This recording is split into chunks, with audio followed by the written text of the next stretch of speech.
आता समोरचा जर लईच खालच्या थराला येत असेल तर आमच्याकडे बी खूप काही मुद्दे आहेत. आम्ही जर एक एक मुद्दे काढायला लागलो तर त्यांना इथं जनतेसमोर तोंड दाखवायला सुद्धा जागा राहणार नाही, ही आमची गॅरंटी. वैयक्तिक पातळीवर येऊन बोलण्यापेक्षा जनतेसाठी आपण काय करणार आहोत हेच सांगून या निवडणुकीमध्ये उतरलं पाहिजे. आता त्यांना ते कळत नसेल तर ते त्यांचं दुर्भाग्य आहे, पण आम्हाला चांगलं कळतंय जनतेसाठी काय करायचे आणि कशा पद्धतीने निवडणूक लढवायचे. हे आम्ही त्या पद्धतीनंच जाणार आहोत आणि बाकी त्यांनी जर एखाद्या लेवलच्या खाली उतरलं तर त्यांचे चित्ते पट्टे सगळे आम्ही बाहेर काढणार आहोत. आपल्याला जर विकास करायचा असेल, एक तर फंड आपल्याला वरून जो फंड येतो तो फंड देणारी ताकद आपल्याकडे आहे आणि आपल्याला जर फंड मिळाला तर आपल्या पूर्ण लोदगा सर्कलचा प्रत्येक गावाचा 17 गावाचा विकास होणार आहे. लातूर जिल्हाभरामध्ये जिल्हा परिषद आणि पंचायत समितीची रणधुमाळी सध्या जोरदार सुरू आहे. अनेक राजकीय पक्षांचे उमेदवारी अर्ज दाखल झाले, प्रचाराला सुरुवातही झाली. आज भारतीय जनता पार्टीचे लोदगा गटातून उमेदवार पूनमताई संतोष मुक्ता यांच्याही प्रचाराचा नारळ औसा विधानसभेचे आमदार अभिमन्यू पवार यांच्या हस्ते झालेला आहे. आणि त्याचबरोबर या संदर्भामध्ये बातचीत करण्यासाठी माझ्यासोबत भारतीय जनता पार्टीचे नेते संतोषप्पा मुक्ता आहेत. भैया, आज तुम्ही प्रचाराचा नारळ फोडलाय, काय आव्हान असणार आहे जनतेला? आज आपले लाडके आमदार अभिमन्यूजी पवार साहेबांच्या शुभ हस्ते या ठिकाणी प्रचाराचा नारळ फोडला गेला आणि प्रचाराला सुरुवात करण्यात आली. माझं लोदगा गटातील सर्व माझ्या मतदार बंधूंना या ठिकाणी विनंती आहे की एक सक्षम आमदार जे आहेत आपले, त्यांच्या माध्यमातून मोठ्या प्रमाणामध्ये विकास होतोय आणि त्याच पद्धतीनं त्यांच्या मार्गदर्शनाखाली आम्हीही येथील लोदगा सर्कलमधील जेवढे काही गाव आहेत त्या गावचा विकास या ठिकाणी करण्यासाठी आम्हीही सज्ज आहेत. त्याच्यामुळं आपल्या सर्वांची विनंती आहे, आम्ही जे उमेदवार दिलेत सौ पूनम संतोष मुक्ता, सौ कल्पनाताई भागवत कांबळे आणि विलासजी साळुंके पाटील, या तिघांच्या पाठीमागं आपण ताकदीने आपले आशीर्वाद, आपले सहकार्य, आपले प्रेम ठेवावं, हीच विनंती या माध्यमातून करतो आणि हीच अपेक्षा आपल्याकडून करतो. एकीकडे पाहायचं म्हणलं तर औसा विधानसभेचं प्रमुख गट मानला जाणार आहे हासेगाव गट आहे आणि या गटामध्ये शिवसेनेचे जिल्हाध्यक्ष त्यांचे मंडळी थांबलेली आहेत. त्यांच्या माध्यमातून अनेक आपल्या वर आरोप होत आहेत, याकडे कसं पाहतो? आता भारतीय जनता पार्टीची आमची जी आहे, आम्ही संस्कारिक लोक आहोत आणि आमचे संस्कार जसे आमचे वडीलधाऱ्यांचे सर्वांचे संस्कार आहेत, तर आम्ही संस्कारिक असल्यामुळे आम्ही काही बोलणार नाही. समोरच्याला जे काय बोलायचे ते बोलू द्या, पण आमचा पूर्ण विश्वास आमचे जे मतदार बंधू भगिनी आहेत त्यांच्यावर आहे. जनता जनार्दन ठरवणार आहे. कोण खालच्या पातळीवर जाऊन बोलत असेल तर त्यांनाच लाभ. आम्ही ही निवडणूक विकासाच्या मुद्द्यावर लढणार आहोत आणि विकासाच्या माध्यमातूनच या समोर जनतेसमोर जाणार आहोत.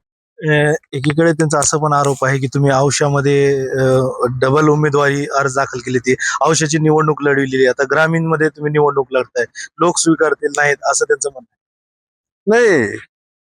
मी औशामधून नगरपालिकेमध्ये पूर्वी निवडणूक लढवली होती, पण मी 2 वर्षाखालीच माझं स्वतःचं नाव कमी करून मी हासेगाव सर्कलमध्ये, लोदगा सर्कलमध्ये या ठिकाणी नाव घातलेलं आहे.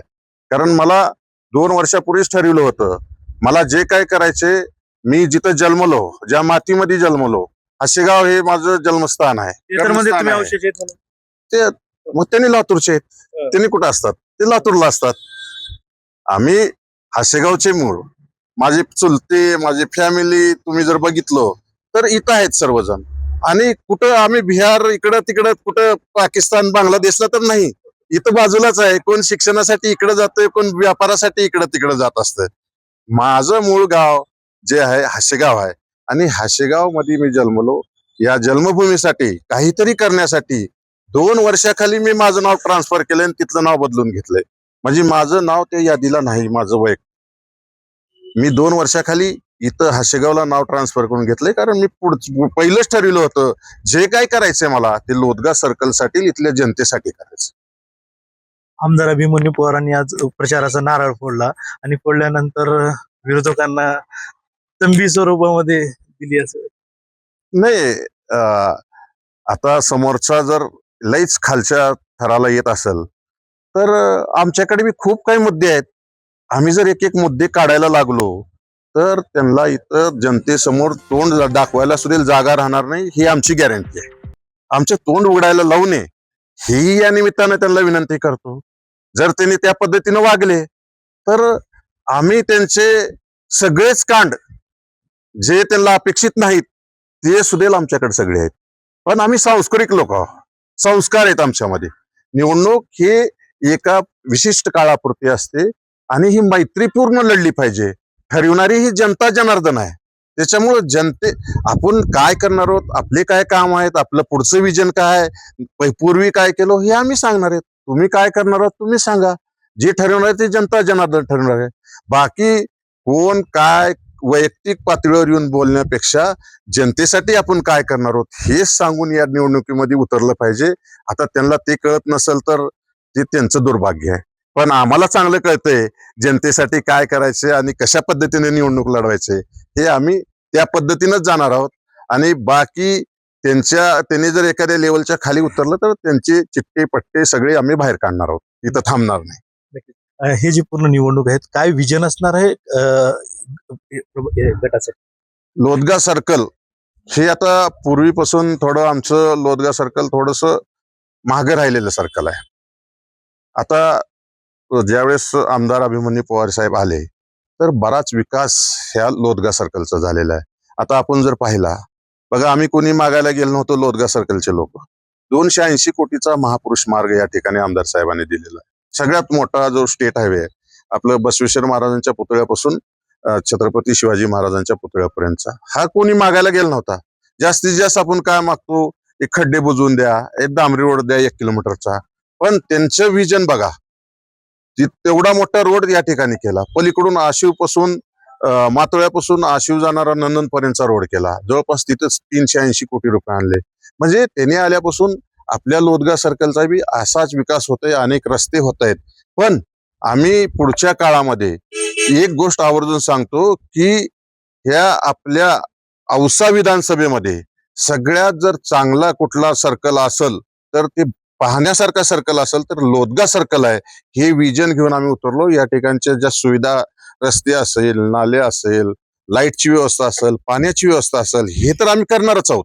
पण त्याचबरोबर आमचे जे तरुण मित्र आहेत, जे बेरोजगारीचा प्रश्न आहे तो सुद्धा आम्हाला या ठिकाणी या निमित्ताने मिटवायचे. त्या बाबतीमध्ये आम्हाला काय करता येईल, त्यांना उद्योगधंद्यासाठी आपल्याला जास्तीत जास्त कर्ज वगैरे मिळवून देऊन त्यांची उद्योगधंदे कशा पद्धतीने उभारता येतील त्यासाठी आम्ही लक्ष देणार आहोत. आमच्या महिला सक्षमीकरणासाठी आम्ही प्रयत्न करणार आहोत. आमच्या महिला भगिनी आज आहेत, त्यांना उद्योगधंदे कसे मिळतील, त्यांना जास्तीत जास्त त्यांच्या हाताला काम कसं मिळेल, ते स्वतः स्वावलंबी कसे बनतील ह्याकडे आम्ही लक्ष देणार आहेत. सगळ्यात महत्वाचं म्हणजे आज शिक्षणाचं ग्रामीण भागामध्ये जे आहे शिक्षण, त्या शिक्षणाचा खूप मोठा अभाव आहे असं मला वाटतंय. तर आम्ही जिल्हा परिषदेच्या माध्यमातून या ठिकाणी चांगल्या पद्धतीचं शिक्षण, एक क्वालिटीचं शिक्षण, म्हणजे आज आपण लांबजण्याची शाळा जर जाऊन पाहिली, आमदार साहेबांच्या स्वप्नात ती शाळा, त्याच पद्धतीच्या त्याच धर्तीवर इथं चांगले शिक्षण, विद्यार्थ्यांना कॉम्प्युटर लॅब, बाकीच्या सर्व गोष्टी, सर्व सोयी जसं इंग्लिश स्कूलमध्ये मोठमोठे असतं त्याच पद्धतीचं इथं काय आपल्याला करता येईल त्या बाबतीमध्ये आम्ही विचार करतोय. म्हणजे सखोल विकास ह्या लोदगा सर्कलचा कसा करता येईल हेच डीपी प्लॅन तयार करून आम्ही या ठिकाणी मैदानामध्ये उतरलेलो आहोत. मतदारांना काय आव्हान असतं? मतदाराला माझं एवढंच आव्हान राहणार आहे की आपण कुठल्याही भूलतापाला बळी पडू नका. आज निवडणूक ही विकासावर आहे आणि आपल्याला बघा, केंद्रामध्ये भारतीय जनता पार्टीची सरकार आहे, राज्यामध्ये भारतीय जनता पार्टी महायुतीची सरकार आहे आणि आपले आमदार हे भारतीय जनता पार्टीचे आहेत. त्याच्यामुळं आपल्याला जर विकास करायचा असेल, एक तर फंड आपल्याला वरून जो फंड येतो तो फंड देणारी ताकद आपल्याकडे आहे. आणि आपल्याला जर फंड मिळाला तर आपल्या पूर्ण लोदगा सर्कलचा प्रत्येक गावाचा 17 गावाचा विकास होणार आहे. त्याच्यामुळं आपण कुठल्याही भूलथापाला बळी न पडता, आज बाकी कोण काय येऊन म्हणणार आहे, कुठल्याही गोष्टी बोलणार आहेत, कुठल्याही गोष्टी सांगणार आहेत, तर त्या भूलथापाला बळी न पडता आपण विकासाच्या मागे राहावं, चांगल्या माणसाच्या पाठीमागे राहावं, सक्षम माणसाच्या पाठीमागे राहावं आणि आपल्या गावचा विकास कोण करू शकतो हे काही तुम्हाला नवीन सांगायची गरज नाही. कारण आता महागला 30 वर्षाचा जर रेकॉर्ड काढला तर महागला आलेला निधी बघा आणि आताच्या 7 वर्षात आलेला निधी बघा, त्याच्यावरून लक्षात येईल. आणि आपण सर्व जाणकार आहे, आमची जनता ही लोदगा सर्कल मधली खूप हुशार आहे, त्यांनी अनेक निवडणुका बघितल्या आहेत, त्याच्यामुळे त्यांना नवीन काही सांगायची गरज मला भासत नाही. आणि ते खूप हुशार आहेत, नक्कीच विकासाच्या पाठीमागे, चांगल्या व्यक्तीच्या पाठीमागे ते आशीर्वाद ठेवतील. माझी विनंती त्यांना तीच राहणार आहे की आपण सक्षमपणे जे चांगले उमेदवार आहेत, जो विकास करू शकतो, ज्यांच्या मागे आज फंड आणण्यासाठी ताकद आहे, त्यांच्या पाठीमागे आपले आशीर्वाद ठेवा ही विनंती या निमित्ताने जनतेला करतो. नक्कीच. निवडणूक म्हणजे पारदर्शकपणे व्हायला पाहिजे सगळ्या गोष्टींना, यामध्ये कसल्याही जातीचं यामध्ये उल्लेख होऊ नये, एक अशा पारदर्शकपणे निवडणूक आहे. पण एकीकडे पाहायचं म्हणलं तर जातीवर हे निवडणूक चाललीत असं मला वाटत नाही. कारण आमच्या लोदगा सर्कलमध्ये हा विषय आता तुम्ही बघितलं, नारळ प्रचाराचा नारळ फुटला तर आपल्याला लक्षात आलं असेल, इथं जातीपातीचं राजकारणच नाही आणि समीकरण नाहीत आणि इथले लोक अजिबात मानायला तयार नाहीत. इथली जनता जी आहे ही विकासाच्या पाठीमागे आहे. जो माणूस विकास करू शकतो आमदार साहेबाच्या पाठीमागे आहे, आमदार साहेबांनी जे उमेदवार दिलेत त्यांच्या पाठीमागे आहे. इथला बाकीचा जर आपण कधी आता जर आज बघितलं किती मोठ्या प्रमाणामध्ये इथं संख्या होती आणि त्या संख्येमध्ये सर्व जाती धर्माचे लोक त्या ठिकाणी आले होते. त्याच्यामुळे तुम्हाला लक्षात आलं असेल, इथली जनता ही बाकीच्या गोष्टीला त्या ठिकाणी थांबविणार आहे. फक्त विकास आणि जो काम करणार आहे, सक्षम माणूस आहे, त्याच्याच पाठीमागे राहणार आहे. नक्कीच. येणारी ही पूर्ण निवडणूक जी आहे विकासाच्या माध्यमातूनच होईल असा पवित्रा आता भारतीय जनता पार्टीच्या वतीने घेण्यात आला आहे. मतदार बंधू भगिनी हे कोणाला कोल देतील हे पाहणं तेवढंच महत्वाचं राहील. आसिफ पटेल, टाइम्स नाव मराठी, लातूर.